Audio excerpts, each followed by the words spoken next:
Well, it happened. Minecraft Live 2020 just happened, and there were some of the biggest announcements yet, namely the 1.17 Caves and Cliffs update. We are finally getting a cave and mountain update, y'all. We will be recapping everything that happened at Minecraft Live 2020. As always, don't forget to subscribe for more and hit the notification bell so you never miss out on anything. Stick around to the end of the video too, because we have some big announcements to discuss.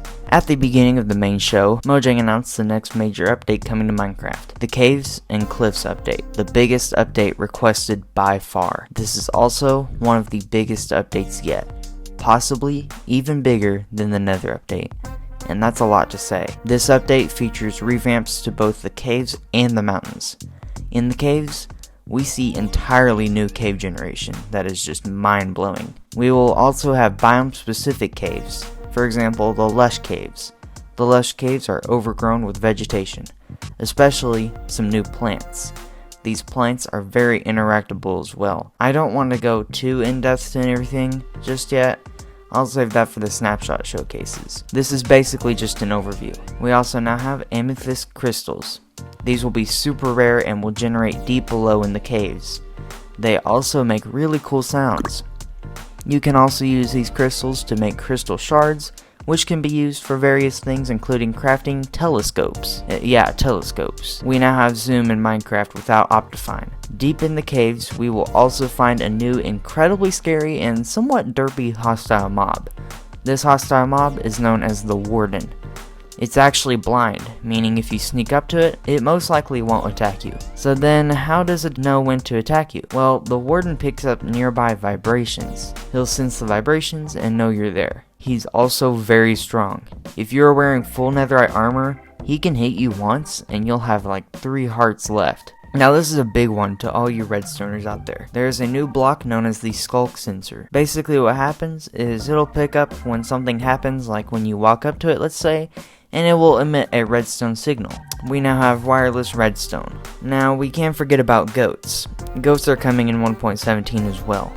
They will live high up in the mountains and have a very powerful attack. They can throw back you and other mobs really far, so be careful when you're around them. Now there's going to be a new structure added to the game as well. They will be archaeologist campsites. They will feature tents with chests inside them that have brushes. You can use the brushes to brush away dirt and gravel and those sorts of things to reveal artifacts. There are also going to be clay pot setups generated inside the campsites as well, that you can put the artifacts on them, making art on the pots. Under the pots will be a coal block that you can light up, and eventually the pots will heat and turn into solid clay. In the new mountains, we will have powdered snow that you will sink into. It looks similar to snow, but it's a trap. We have a new predator mob known as the Exottals. These mobs swim in water deep in the cave systems, and you can put them in buckets and they will basically be your pet. They will help you fight off water-related hostile mobs such as guardians and drowns. Now in 1.17, there will be a new item that helps inventory management. This item is known as a bundle. You can basically store random variants of items inside this, and it makes it super easy because you can just click the bundle inside your inventory to draw out items. It's a lot faster than putting it in your hotbar, closing the inventory, and opening it. And finally, we have a new ore being added to the game. That ore is copper.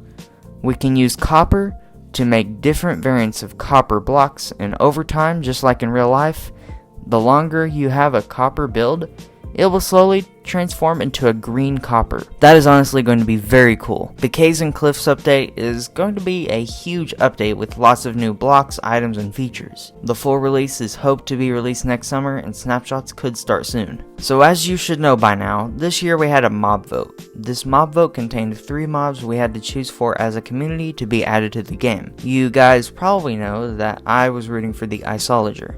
I had strong beliefs that it would win, but surprisingly, the glow squid won. Very interesting. We will probably never see the Moobloom or chillager. The glow squid will swim in the darker oceans, and I imagine the new caves as well. So now we have everything out of the way, let me share with you my thoughts. So I'm gonna be honest, all of this content is really cool and interesting and will add a whole lot of life, depth, and maybe lore to the game, but I'm a little disappointed. All of these items and some of the mobs just feel un-Minecrafty to me. It feels like what you would see in a resource pack. I'm not sure how I feel about it, but who knows? Maybe when the first snapshot releases and I actually get to experience the new content, I'll have a different opinion.